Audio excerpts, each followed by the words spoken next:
This is your main man RJ from the Ringside Rant, heard only on the Visionaries Wrestling Network.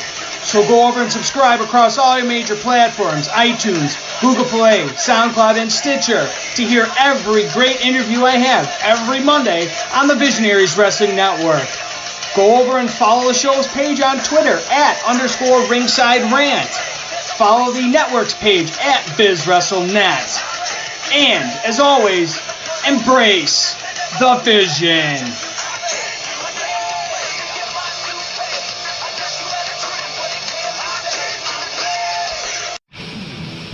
Hello, friends. This is Spencer Love, your host of Over the Top Rope on the Win Column Sports Network. Don't forget you can head to wincolumnsports.ca for all of your previews, reviews, and breaking news from the world of wrestling, be it your major promotions or from the great province of Alberta, Canada.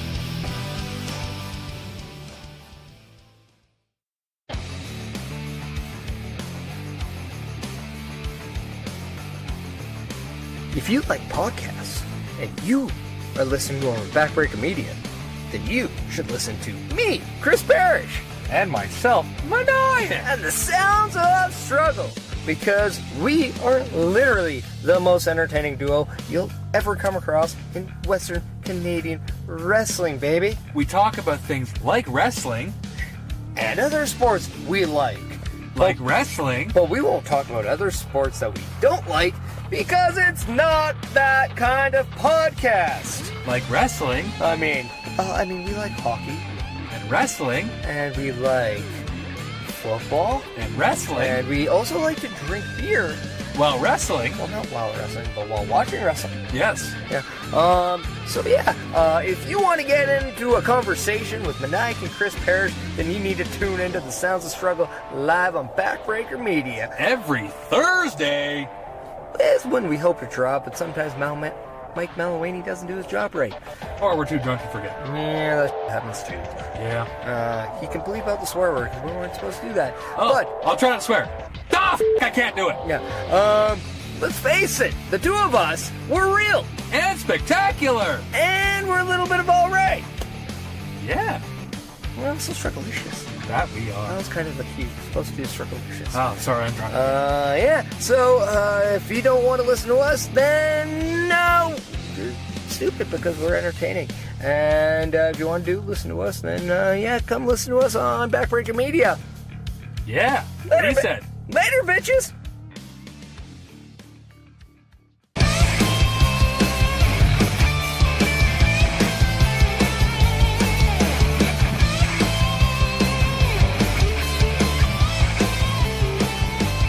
Hey folks, Mike the Ref here with the quick calls with the CWC Dark Side show from Festival Hall in Red Deer. And yes, I know this is a road podcast, and normally I'm by myself, but I managed to pick up a hitchhiker, it looks like, for on the way down here. I guess that's one way we call it here. As tradition here, I don't usually introduce anybody. I let them introduce themselves. So, big man, it's all yours. Hey, my name's Andriy. I'm not the other Andriy. I'm much taller. You might know me from the local scene in Edmonton. Do I now push my pages or no? You can if you want, but okay. We can do it later. It's up to you. I'll do that later. From now on. Yeah, my name's Andriy. That's all you need to know. There we go. All right, well, we had a very interesting show here for Dark Side. It was the first show of the new regime with Johnny Kickass as CWC champion, as well as that main event with Dylon Stone and Jack Pride for the Alberta title. Before we get into the specifics of the match, what did you think of the card overall? Well, this was my second time at CWC. I attended last month. Thoroughly enjoyed it. Thought I'd come back again and check it out. Really good show tonight. Can't really say anything negative about the product they have there. A lot of good matches, strong matches, and that's all I can say about that. Yeah, for me personally, I've always been the belief of if you have a strong start to a card and a strong end to a card, as long as you have those two, if you're middle of the card, well, you do have to maintain a certain level, but if it isn't as good as you would expect, I find that a lot of people will consider that a great night, and I'd still consider this a great night. We had a hell of an opening match. The main event, as far as I'm concerned right now, is CWC Match of the Year candidate, easily. We had some good matches in between, and some interesting matches in between. The crowd, we probably had close to 2 to 250. I would say that'd be a very smart number about that. Yeah, it was definitely a big crowd considering it was August. So it was very impressive about that. And essentially it's that last weekend before parents usually get the kids to organize their week before school. So with Labor Day being next weekend, it would be a ghost town. This is about as close to a ghost town as you would get in terms of Red Deer, but it definitely didn't show up at Festival Hall, where the crowd definitely was a big number. But let's get on to the matches. I could talk about the crowd for a while here. Right off the bat, we got introduced to two people we haven't seen in CWC in quite a while, with a little bit of a new persona here. You had the returning Sydney Steele being accompanied by Angelica. They're collectively now known, apparently according to my notes, as the Rumor Mill. Your thoughts, Andriy, on the little change of character there? You've seen them before. Oh yeah, I saw their promo earlier in the week. It was pretty fresh stuff there, coming down from their promotion down in Lethbridge, where they just spoke trash about all the other talent here in Red Deer. It was pretty good to see what they have going on. They're a really good duo for sure. Yeah, they managed to get a lot of heat really quickly here with this crowd. Something I could honestly say with Sydney Steele I wouldn't have seen a year ago, 2 years ago. They were not as confident as they are now. They are really starting to hit their stride, and the work they're doing down in Pure Power Wrestling, that is absolutely fantastic. But then the opponent for Sydney Steele, Lumberjack Larry, returning back from injury. This match here, I was just amazed how well it went. These guys know each other rather well from their history up in MPW, and in the end, you had Larry getting that huge sawline clothesline for the 1-2-3 victory. Not too often in wrestling these days in North America do you see a clothesline as a finisher outside of JBL, who's retired, thank God. But before we get to the end of the match, because I think the end of the match was part of the story here for the night, Andriy, your thoughts on the match? It was definitely a great opening match. You got Sydney Steele there. He plays a great role as a heel. And Lumberjack Larry, I was first introduced to him last year at Canada Day Outdoor Show at MPW. Really great face. The gimmick he has going on there definitely works for him. And those two worked very well together for sure tonight. Yeah, it was a great way to start out. You had the interference spots by Angelica. She tried to do her best to interfere.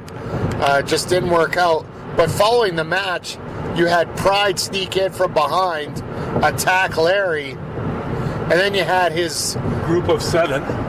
Well, a group of 2 others, but they are called 7. Yes, the faction known as 7. You had Envy come out to the ring, who I am still deathly afraid of. Yes. I will keep that till the day I die, I got a feeling. And they have their monster known as Wrath. Oh, that man is man or machine, monster, whatever you want to call it. He's definitely a powerhouse and force to be reckoned with. Yeah, ended up sending Larry straight to hell with a choke slam. Oh my goodness. He had him carried for a good 5, 6, 7 seconds there. I was saying to someone in the crowd, that's probably the best choke slam I've seen in Alberta in quite some time. Absolutely. But then from there, we were scheduled to have the women's match right away. But as Commissioner Gordon gets in the ring, we are greeted by the former CWC champion, Chris Parrish, who is demanding to get his rematch against Johnny Kickass immediately. Bob Gordon sort of acquiesces a little bit, decides that he should bring out the other person involved in that triple threat, the Cheetah Bear, Jude Dawkins. Now, Jude's trying to convince everybody that he got screwed. He got the popular opinion going. And in the end, both guys got a championship match, but they had to team up and take on the Wrecking Crew for the CWC tag team titles. Your thoughts when this was announced? Oh, it was quite the pairing for sure. To see a guy like Cheetah Bear and Chris Parrish work together was. We'll talk about the match in a minute. Just the announcement. Oh, the announcement! It was crazy. Definitely, seeing the guys come out there was pretty unexpected for sure. I'm just glad to see Bob Gordon get a set of testicles and come up with some decisive decisions here. Good on him. But then from there, we did go to our women's match, where we had Angelica taking on Cherry Doll. Now, folks, I am a big proponent of women's wrestling, but this match here, while it went along for the first part of the match rather smoothly, it ended up getting to be a little bit bowling shoe ugly near the end of it. And that's going to come when you have somebody who's relatively new like Cherry Doll, who a lot of people don't know her offense, and a lot of people just see things coming out of nowhere here. In the end, Cherry Doll does get the victory after Sydney Steele attempts to block a sunset flip by holding in Angelica's arms from the outside. Cherry Doll manages to sneak it over and get the 1-2-3, literally out of nowhere there. Your thoughts on the match, Andriy?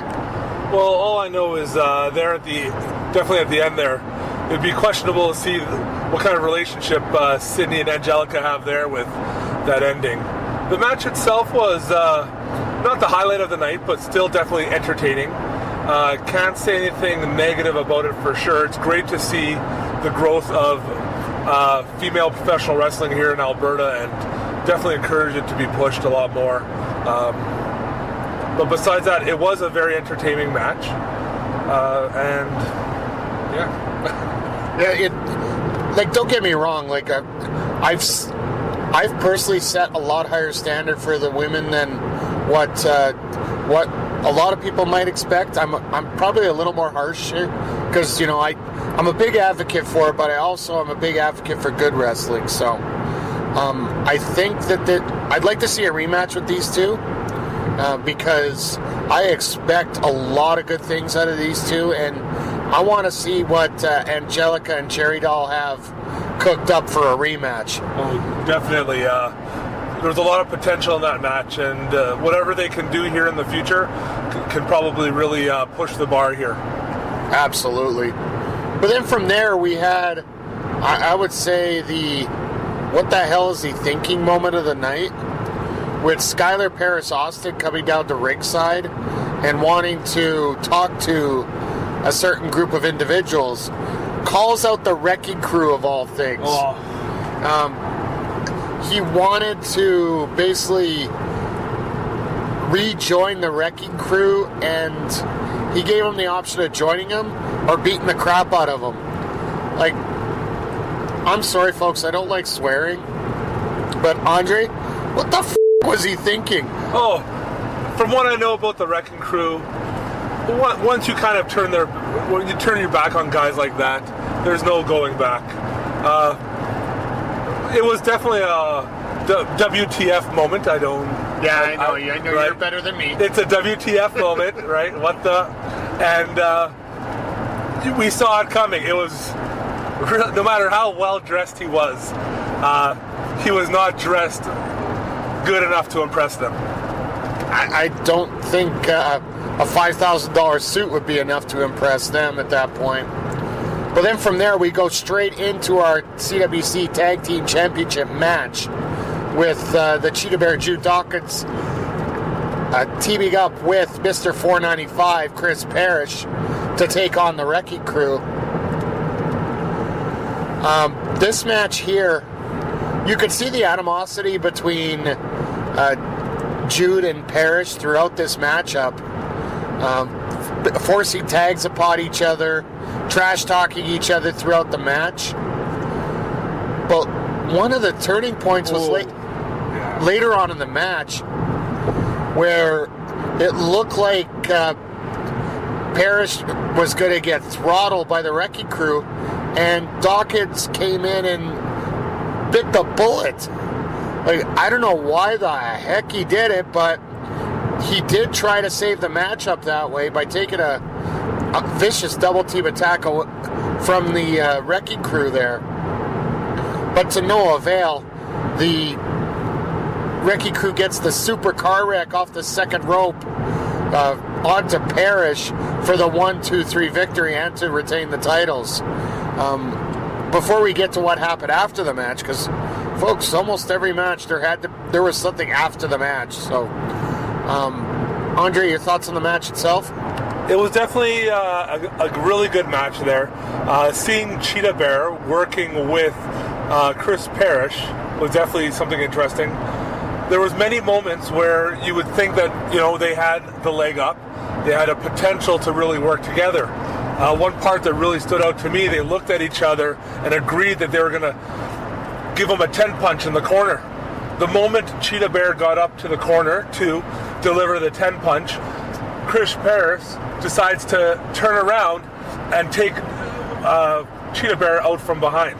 Well, he didn't take him out from behind. He just walked out of the ring, and Richter came over and did the job. So, pretty much the same thing. Correction there. Sorry. Oh, no, it's all good. Trust me. You know how many mistakes I make in commentary? Ugh. Okay, so they end up losing, but at the end of the match, after the Wrecking Crew leave, Chris Parrish is asking Jude why did he do that? Why did he take that hit for him? And Parrish actually did something I don't think he could possibly do. He put his hand out to shake the Cheetah Bear's hand. Now, the Cheetah Bear gave him a little receipt like Parrish did to him last month at when they lost the tables match. Gave him a little shove on the shoulder and headed out of the ring. Could this be forming a bond between these two? You can't really say, though, but we should see in the near future. The chemistry those two have together, either trying to be on the same team or against each other, they can really develop some really good things in the ring. Absolutely. But then we go from intermission to the introduction of the CWC champion, Johnny Kickass. Now, he did something that, as far as I'm concerned, is rather despicable. He threw the CWC championship down, a la Shane Douglas. And out comes this brand new Johnny Kickass special title. Don't get me wrong, I absolutely love how the title looks. It's got a white strap. It's got the CWC logo on the buckles for each, for the side bands. And it has JKA on the front in his special font. And CWC champion in gold plating. Did you get a chance to see that title? Yeah, it was a really nice title, but the way it was brought out, we had one of the officials, I forget his name. Official Ben. Yep. Official Ben, yes. He was instructed to bring it out to the ring in a special case that was made for it. Then it was revealed to the whole crowd. It was very nice, but definitely done in JKA fashion. Absolutely. A lot of disrespect to everybody else but him. But then we go back to the old Commissioner Gordon actually having a set of stones tonight. I think that might be one of the themes for tonight. Oh, definitely. He really stepped up and finally playing his role. Yeah, and he went out and found one of the best talents in Alberta to take on Johnny Kickass in a non-title match. And this is why I'm glad you're here, because you know him a lot better than I do, because you've been involved in the RCW roster longer than I've been covering it. Dano Burns, the Irish hooligan. My God, like, I was impressed with seeing him last week against Cortez in that main event at CWC from the Ashes. Seeing him tonight taking on a completely different opponent in Johnny Kickass, he put on a hell of a performance. It took the final of the match, the ending of the match, was Johnny actually got frustrated and brought the chair into the ring.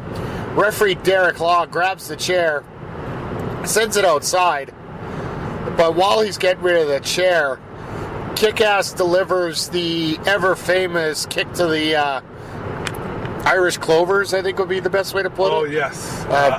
Quite a dirty move there where the ref was just turning around and missed it. Yeah, he missed it. Roll up, grab the tights, 1, 2, 3. It was a non-title contest, but Johnny Kickass still won. Following the match, he gave a specialized power bomb to Dano Burns. But I'm going to say this right now. Dano Burns, hell of an effort tonight, and it might not be the easiest to win over the CWC crowd for the fact that they like their ingrown talent, or their homegrown talent is a better way to put it. But I think he did it in this matchup. Yeah. Your thoughts on the match and everything went on? Coming from where I do, I was completely shocked to find out Dano Burns was wrestling tonight. He really sold over the crowd with how charismatic he is, what talents he has to bring to the ring, and the way he is with the crowd. There's no way a crowd that doesn't know him can really get sold by him. The match itself was very good. They both delivered very well.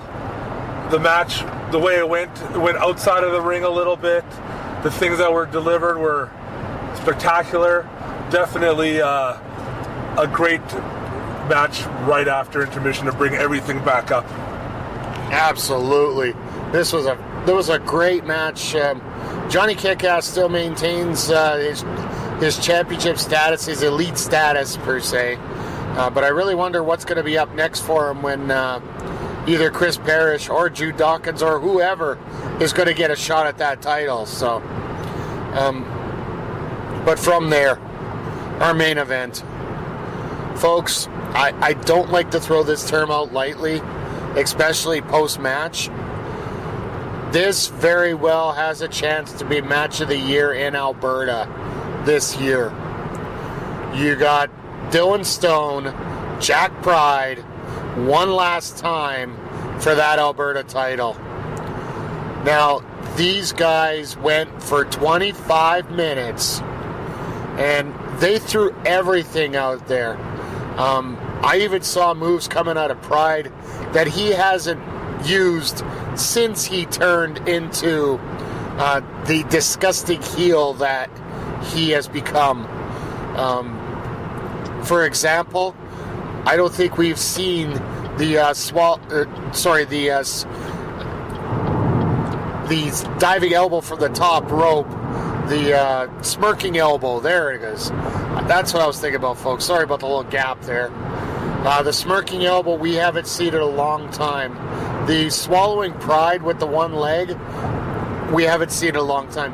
We didn't get to see the Dragon Sleeper, but that I got a feeling he was setting up for if he wouldn't have got the roll up for the victory. But then you got Dylan Stone, who ends up using the lung blower, basically his version of the swallowing Pride. You saw the Saturday night running knee. Yeah. That only got saved by a finger on a rope. Is it Saturday Night Running Knee, or is it called the Saturday Night Special? The Saturday Night Special. Yes. You got me there. See? I told you, I make mistakes all the time. In the end, literally out of nowhere, you had a victory roll by Pride. Sorry, and I want to say Jack, you're going to kick my ass. Pride gets the victory roll, gets the 1, 2, 3, much to the shock and excitement of this crowd. Despite the the attitude of Pride there.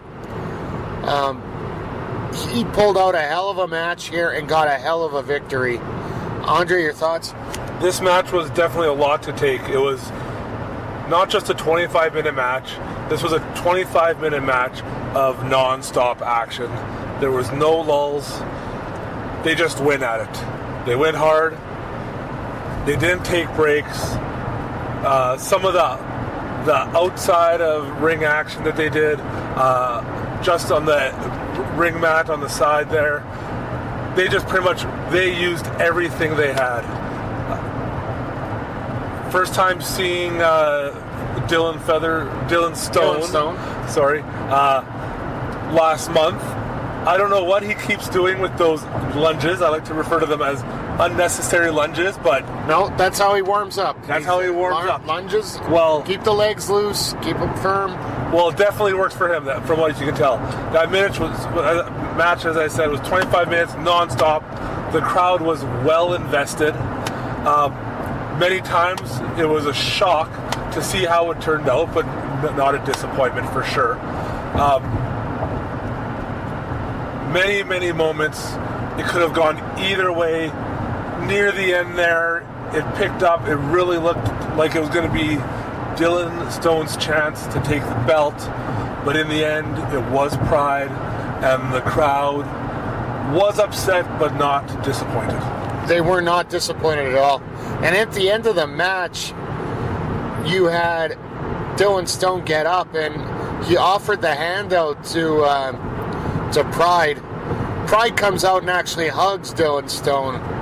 Me and Primetime were sitting there on commentary saying, what's going on here? Something isn't right. And we were right. This feud changed with a kick to the stones on Dylon Stone. This feud ended on a kick to the stones by Dylon Stone. After that, after he got laid out with a kick thanks to Pride, he called out Wrath to ringside.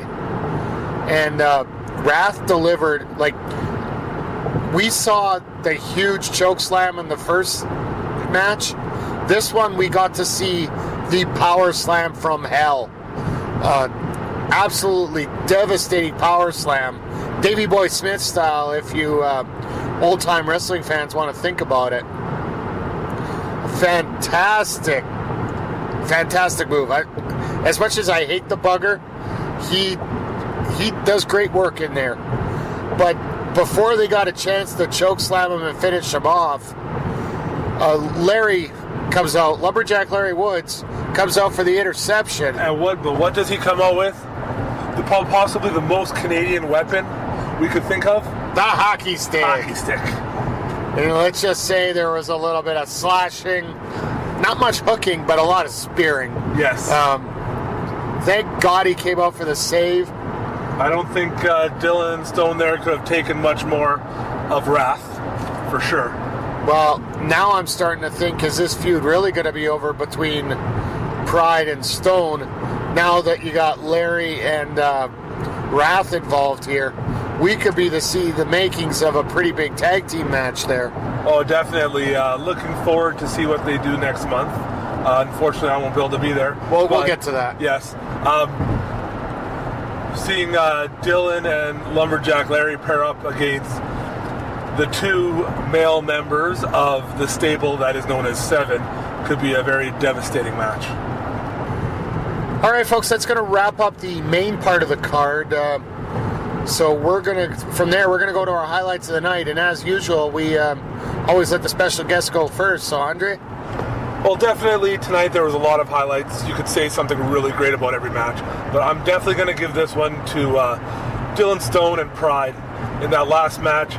As the match progressed, and it was going both ways, when Dylon Stone really got the turn on Pride and started feeding him with different moves, the ultimate part was when he tossed him out ringside towards the entrance and did the suicide dive out to him. That was definitely the huge crowd pop for sure. Now, the biggest thing about that suicide dive, like most people when they do it, it's just to the side of the ring in the middle where there's not much room that you actually have to dive. You definitely got a lot of distance on this one. Yeah, because this basically was halfway to the entranceway, folks. He got shot out of that ring like a missile and ended up getting all the way down, knocking Pride down and taking the momentum of that part of the match. For me, I'm going to go with a couple personalities that showed up here. For the, I would say close to, well, we're coming up on 4 years here for Backbreaker Media and its former programming. And there's been two people that have really come into their own. And I've never really seen them as what I would call highlight heels. People that take the spotlight as a bad guy and move on with it. There's a lot of people that can be henchmen as part of a heel faction that don't take the reins and go for it. But here tonight, seeing Sydney Steele and Angelica and the characters that they brought out in their matches, to me, that was definitely a highlight of the night because they've done something here that I didn't know that either one of them really had it in them to... I knew they had the evil personas in them, but I didn't know if they could actually bring it out the way that they did tonight. I think that to me is a bit of a... No, I'm not going to say shock because these two are such great workers, but at the same time, it's something that I'm very impressed with. And then let's go with our surprise of the night. And first of all, I want to give it to the crowd. It was loud. It was rambunctious. Big crowd for sure. That was quite the shocker, especially like we said, on an August evening. On an August evening, and everybody got so many things to do. Thank you to everybody who came out to support independent wrestling. But the other one has to be that tag match where Drew Dawkins saved Chris Parrish, and basically something I never thought I'd ever see. Now, if it happens the other way, I'm basically gonna grab two of everything and head for the border because I'm pretty sure it's gonna be pretty much curtains if Parrish does that kind of save for somebody else. But do you have anything special you want to bring up about tonight? No, it's just nice to see for sure the talent from all across Alberta showing up tonight. Sydney and Angelica down from Lethbridge. The surprise of Dano Burns, definitely. It's just great to see everyone coming together here in Red Deer for sure. And the one thing I am actually happy about as well is, and you could attest to this because you came down yourself. Yes. Wrestling fans from multiple promotions come down to watch wrestling. It's not this old school mentality anymore of, you can't sit in the crowd because you're bigger than that. No, we're all fans at heart, and let's prove it here and support each other. That's the key thing. And I think you could attest to that as well. Definitely. It's probably the only way this industry has survived for so long. It's a strong industry, and everyone was a fan at one point, and you're always going to still be a fan if you watch it, no matter what you say. Absolutely. But before we get you to plug all your stuff, do you have any more thoughts on the show or anything you want to wrap up the show about? All I can say is that the promoters there in CWC, they're definitely doing something right, and it's great to see that they're doing strong. They are definitely running a strong program out there. And the next CWC show is going to be September 22nd from Festival Hall in Red Deer. Unfortunately, it is the same night as your next show at Dealer's Choice from Edmonton with Real Canadian Wrestling. But I think it's time that I let you put yourself over here. So before I get to all the stuff on the network and that. So, Andriy, feel free to put yourself over. Well, thank you for having me here on the show tonight, and thank you for the invite. My name's Andriy. Feel free to follow me on Twitter. I'm fairly new to it. Andriy, ANDRIY _ the Giant. Also, 2 Facebook pages. NVR-Newfoundland Viking Rage. Oh, that's a new one. Yeah, definitely. And a guy that I personally know, but not really have any relation to. Aren't you like his business manager? Yeah, I'm more of his business manager for sure. I help run things. His name's Gunnar, Gunnar, the Pagan Destroyer on Facebook.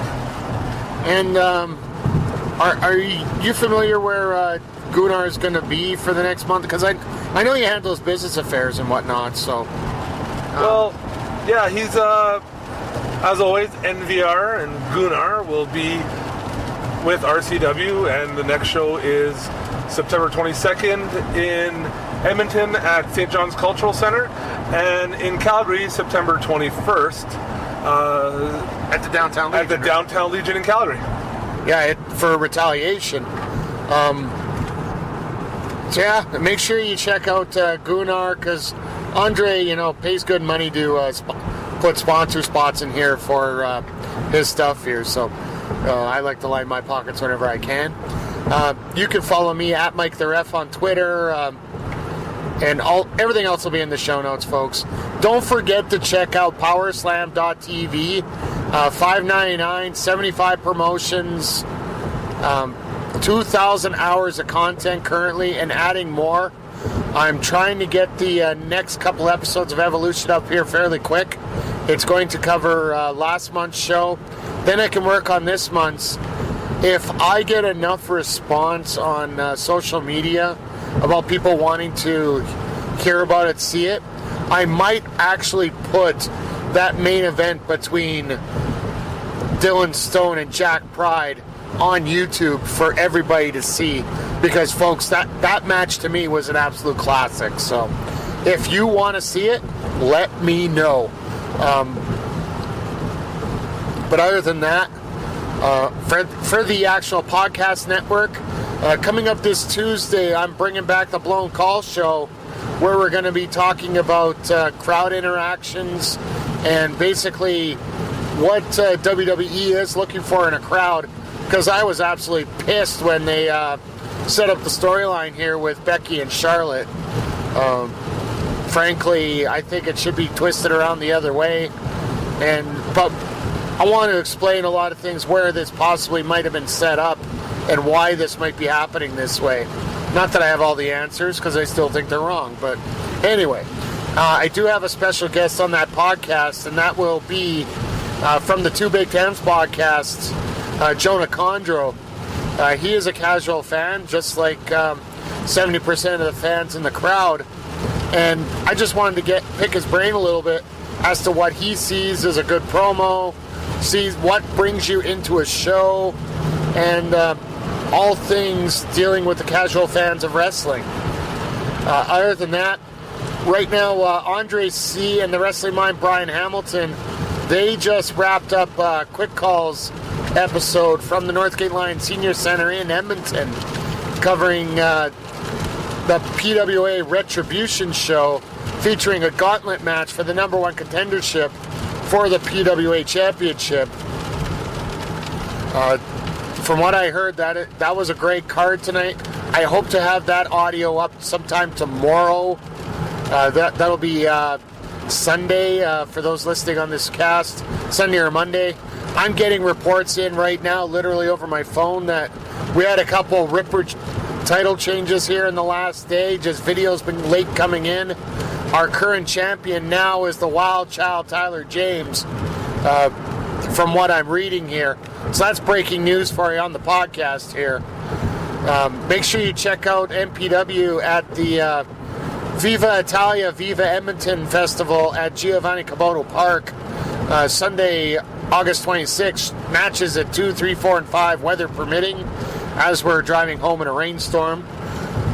But the next show at the Alberta Ave Hall is going to be MPW Face Off, September 1st, featuring Chris Parrish taking on the headline Sean Martins in what I guarantee will be an awesome match, and possibly one of those matches that could size up to be match of the year.